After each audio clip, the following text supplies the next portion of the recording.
Hello friends, good morning. Hello guys, welcome back to my new blog. welcome to time नहीं happy डब्बा करवा चौथ।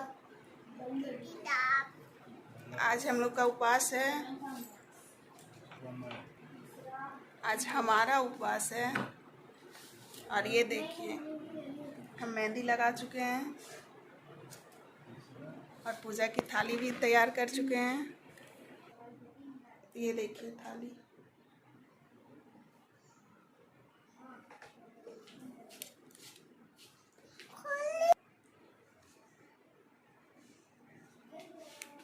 ये देखिए थाली।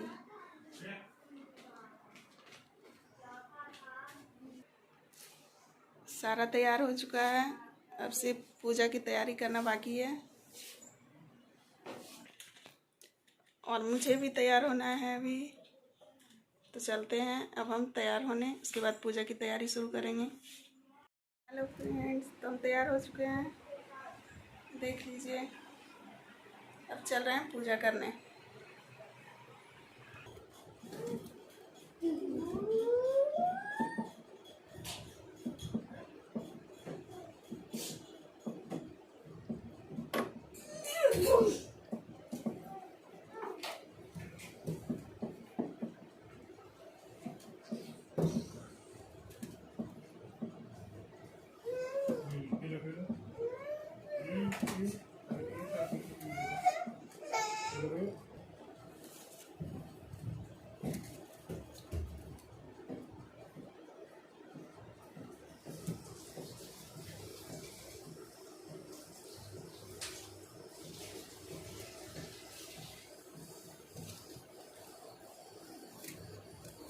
ये बिछा दी।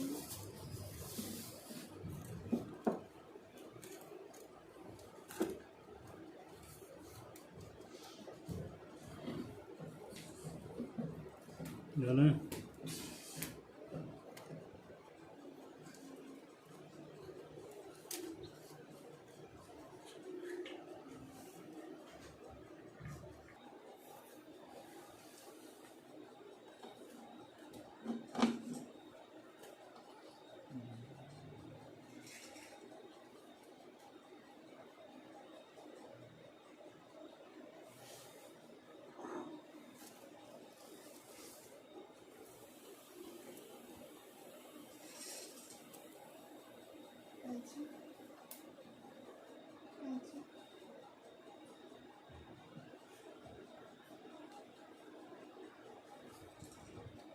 पूजा शुरू हो चुका है।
ओके पापा जी मैं आपको मोबाइल ले जाता हूँ वीडियो देखने के लिए।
खत्म हो गया देखिए। हाँ बस ठीक है।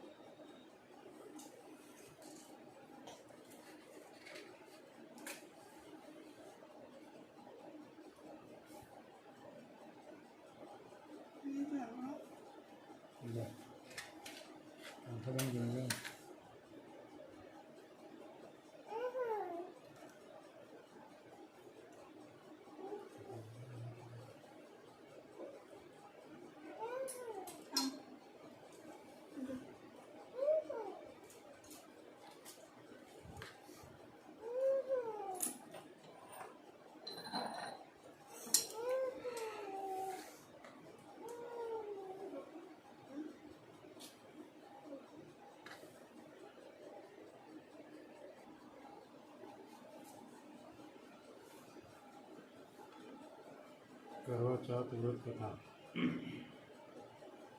साहूकार की कन्या की कथा। काफ़ी समय पहले की बात है। किसी शहर में एक साहूकार रहता था। उसके 7 बेटे और एक बेटी थी। सातों भाई व बहन एक साथ बैठकर भोजन करते थे। एक दिन कार्तिक की चौथ का व्रत आया तो भाई बोला कि बहन आओ भोजन करें। बहन बोली कि आज करवा चौथ का व्रत है, जाम उम्र पर ही खाऊंगी। तब भाइयों ने सोचा कि चाँद लगने तक बहन भूखी रहेगी, तो एक भाई ने दिया जलाया, दूसरे ने चलनी लेकर उसे ढका और नकली चाँद दिखाकर बहन से कहने लगे कि चल चाँद उगाया है, अर्घ दे लें। बहन अपनी भाभियों से कहने लगी कि चलो अर्घ दे लें। तो भाभियाँ बोली तुम्हारा चाँद उगा होगा, हमारा चाँद तो रात को उगेगा। बहन ने जब अकेले ही अर्घ दे दिया और खाने लगी तो पहले गिलास में बाल आ गया, दूसरे गिलास में कंकड़ आया और तीसरे गिलास में की ओर किया तो उसके ससुराल से संदेशा आया कि उसका पति बहुत बीमार है, जल्दी भेजो। माँ ने जब लड़की को विदा किया तो कहा कि रास्ते में जो भी मिले उसके पाँव लगना और जो कोई सुहाग का आशीर्वाद दे तो उसको पल्लों में गांठ लगाकर उसे कुछ रुपया दे देना। बहन जब भाइयों से विदा हुई तो रास्ते में जो भी मिला उसने यही आशीष दिया कि तुम 7 भाइयों की बहन, तुम्हारे भाई सुखी रहें और तुम उनको सुख देखो। सुहाग के आशीष किसी ने भी नहीं दिया। जब वह ससुराल पहुंची तो दरवाजे पर उसकी छोटी ननद खड़ी थी। वह उसके पाँव लगी तो उसने कहा कि सुहागी रहो, सपूतो हो। तो उसने यह सुनकर पल्लू में गांठ बांधी और ननद को सोने का सिक्का दिया। जब साहूकार की पुत्री भीतर गई तो उसकी सास ने कहा तेरा पति धरती पर पड़ा है। यह सुनकर वह अपने पति के पास जाकर उसकी सेवा करने के लिए बैठ गई। बाद में सास ने दासी के हाथ बचा पूछा भोजन भेज दिया। इस प्रकार से समय बीतते बीतते मार्ग शीर्ष की चौथ आई तो चौथ माता बोली करवा ले लो, करवा ले लो, भाइयों की प्यारी करवा ले। लेकिन जब उसे चौथ माता नहीं दिखाई दी तो वह बोली हे माता, आपने मुझे उजाड़ा है तो आपको ही मेरा कल्याण करेंगी, आपको मेरा सुहाग लौटाना होगा। यह सुनकर चौथ माता ने कहा सुनो बेटी, पौष की चौथ आएगी, वह मुझसे बड़ी है, उससे ही सब कुछ कहना, वही तुम्हारा सुहाग लौटाएगी। पौष की चौथ आकर चली गई, माघ की चौथ चली गई, फाल्गुन की भी चौथ आकर चली गई, चैत्र वैशाख ज्येष्ठ आषाढ़ श्रावण व भाद्रपद की सभी चौथ आई और यही कहकर चली गई कि आगे आने वाले को कहना। सहज की चौथ आई तो उसने बताया कि तुमसे कार्तिक की चौथ अप्रसन्न है, उसी ने तुम्हारा सुहाग लिया है, वही वापस कर सकती है। वह आए तो उनके पैरों में गिरकर विनम्रता पूर्वक विनती करना। यह समझाकर वह भी चली गई। जब कार्तिक की चौथ आई तो वह गुस्से में बोली भाइयों की प्यारी बहन करवा ले, दीन निचान उठाने करवा ले, व्रत खंडित करने वाली करवा ले, भूखी करवा ले। यह सुनकर वह चौथ माता को देखकर उसके पाँव पकड़कर गिड़गिड़ाते हुए कहने लगी हे चौथ माता, मेरा सुहाग आपके हाथ में है, आप ही मुझे सुहागिन करें। इस पर चौथ माता ने कहा आप ही मेरे पैर पकड़कर क्यों बैठ गई। यह सुनकर साहूकार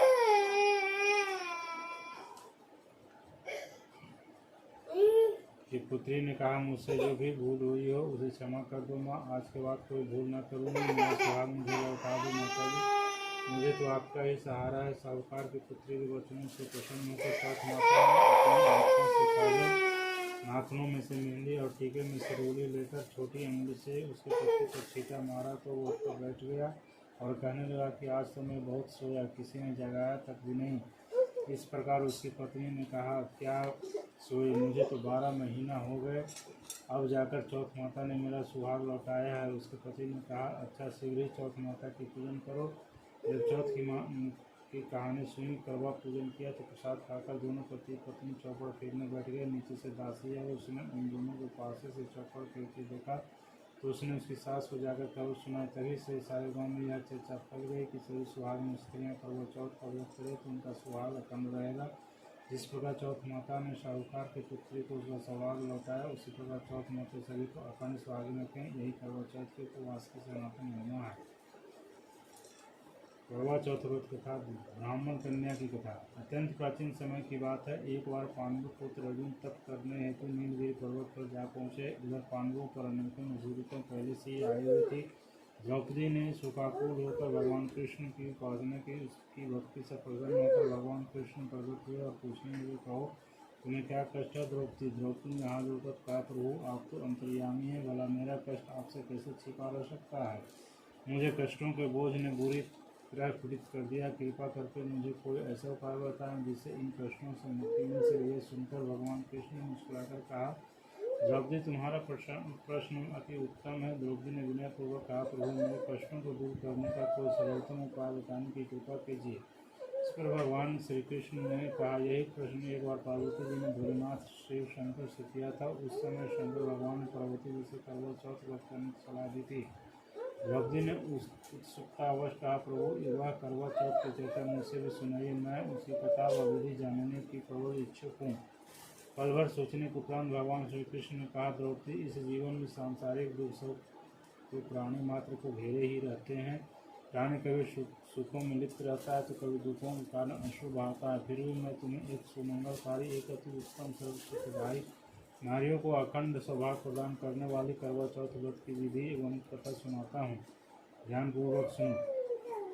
बहुत समय पूर्व एक ब्राह्मण रहता था। वह अत्यंत ज्ञानी, विद्वान एवं धर्मपरायण था।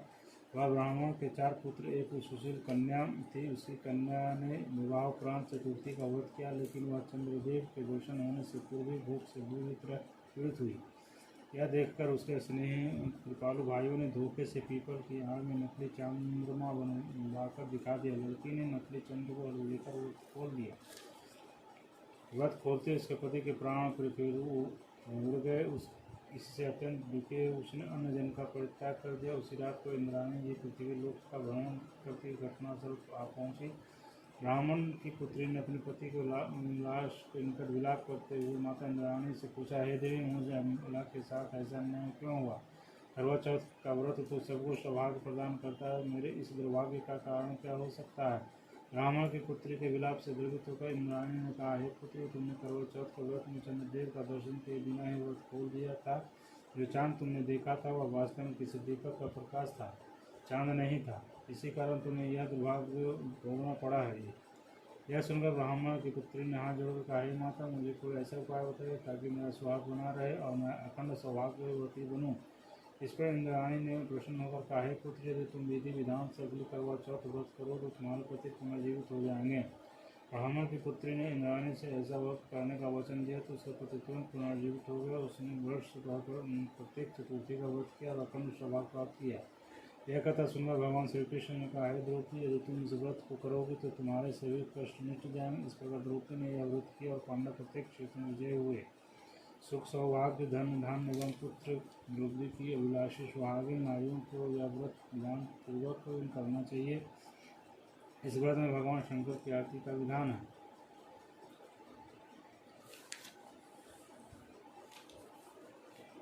करवा चौथ व्रत कथा थी। बंडा सांप और उसकी बहन की कथा। एक ब्राह्मण परिवार में 7 बहुएं थी। 6 बहुओं के मायके वाले बहुत अमीर थे। इसी कारण ससुराल में उनका बड़ा मान था, परंतु छोटे के मायके में कोई न था। वह घर का सारा काम काज करती, सबकी सेवा करती, पर कोई भी उससे प्यार नहीं करता, सभी दुखताते रहते।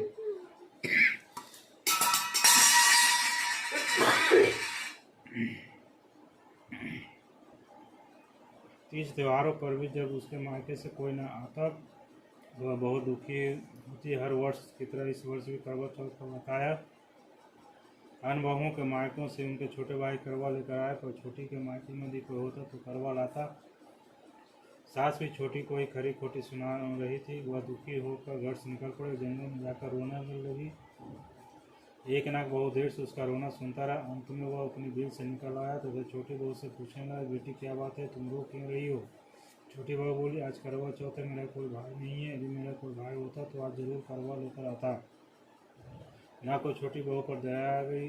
नाग ने कहा, बेटी तुम घर चलो, मैं अभी करवा लेकर आता हूँ। थोड़ी देर बाद नाग ससुराल पहुँचा। ससुराल वाले इतना सामान देकर चकित हो गए। सास भी प्रसन्न होगी। सास ने प्रसन्न मन से छोटी बहू को नाग देवता के साथ भेज दिया। नाग देवता ने छोटी बहू को अपना सारा माल दिखाया और कहा, जितने दिन चाहो आराम से रहो, मन चाह खाओ, मन चाह पहनो, पर एक बात याद रखना, सामने रखी नांद कभी मत खोना। छोटी बहू सारा समय महल में आराम से काटती, पर नांद के बारे में उससे उत्सुकता बढ़ती जाती। एक दिन जब घर में कोई न था, उसने नांद को उठाकर देखा तो हजारों छोटे छोटे सांप के बच्चे इधर उधर रेंगने लगे। उसने जल्दी से नांद ढक दी। एक सांप की पूंछ नाक के नीचे आकर कट गई। शाम को नाग के आने पर छोटी ने अपनी गलती स्वीकार ली। नाग ने भी उसे क्षमा कर दिया। जब छोटी ने ससुराल जाने की इच्छा की तो उसे धन में रत्न आदि देकर विदा किया। छोटी के ससुराल में अब उसको बड़ी इज्जत होने लगी। जिस सांप की पूंछ कटी थी उसने अपनी माँ से पूछा कि मेरी पूंछ कैसे कटी है। माँ ने कहा, छोटी बहू की मांग उठाने और जल्दी में रखने में ही तुम्हारी पूंछ कटी है। तो वह बोला कि मैं छोटी से बदला लूँगा। माँ के बहुत समझाने पर भी एक दिन चुपचाप छोटी बहू के घर जा छुपा और मौका पाकर उसे काटने की सोचने लगा।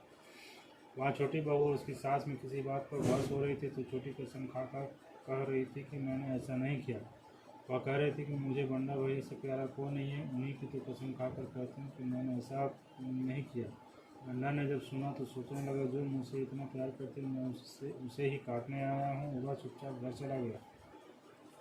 माँ ने पूछा, ले आए बहन से बदला?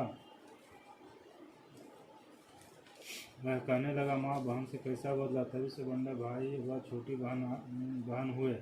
भाई प्रति वर्ष चौथ के दिन करवा लेकर जाता व बहन बड़े प्यार से करवा चौथ का व्रत करती।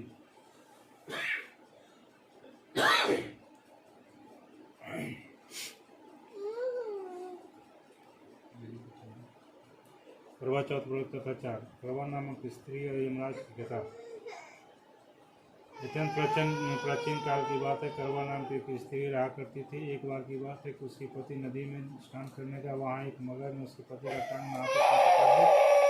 वह आदमी असहाय वेदना से अपनी पत्नी करवा का नाम लेकर जोर जोर से चिल्लाया। अपनी पति की करुणा पुकार सुनकर करवा बड़ी घटना सब पहुँची और उसने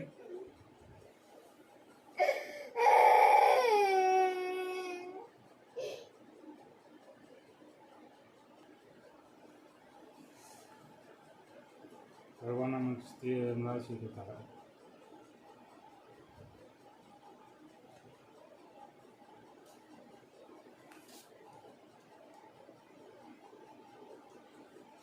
पहुंची और उसने मगर को कच्चे धागे से बांध दिया। वह मगर को बांधकर फौरन यमराज के यहाँ पहुंची और यमराज से कहने लगी, प्रभु मगर ने मेरे पति का पैर पकड़ लिया है। उस मगर को पैर पकड़ने का अपराध में आप अपने वंश से नरक में ले जाने की कृपा करें। यमराज ने इसी सती स्त्री की बात सुनकर कहा, हे देवी, मगर का जीवन अविशेष है, इसलिए मैं उसे मारने में असमर्थ हूँ। यमराज द्वारा व्यवस्था प्रकट करने पर करवा ने कहा, महाराज यदि आप ऐसा नहीं करेंगे तो मैं आपको इसी समय श्राप देकर नष्ट कर दूंगी। यमराज करवा के पति भक्ति से बहुत प्रसन्न हुए। करवा को क्रोधपूर्ण मुख मुद्रा से भयभीत होकर तुरंत उसके साथ चले गए। उन्होंने मगर को यमुनपुरी भेज दिया और पतिव्रता के पति की चिरायु होने का आशीर्वाद देकर पुनर्जीवन प्रदान किया। उसी दिन से करवा चौथ का व्रत सुहागनों द्वारा रखा जाता है। इस व्रत को करने वाली महिलाओं को यह कहकर पूजा करना चाहिए, हे करवा माता, जैसे आपने अपने पति की रक्षा की वैसे ही सके पत्नी की रक्षा करना मातेश्वरी।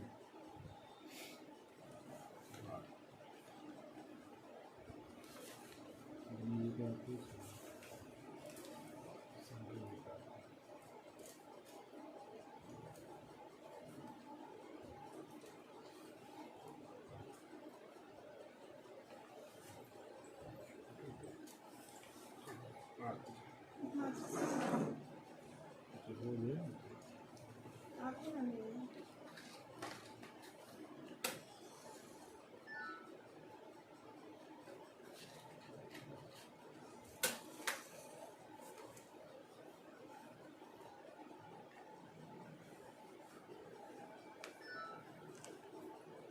बंद कर लो।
पूजा हो चुका है, अब चांद निकलने का इंतज़ार कर रहे हैं। आप लोग बने रहिए।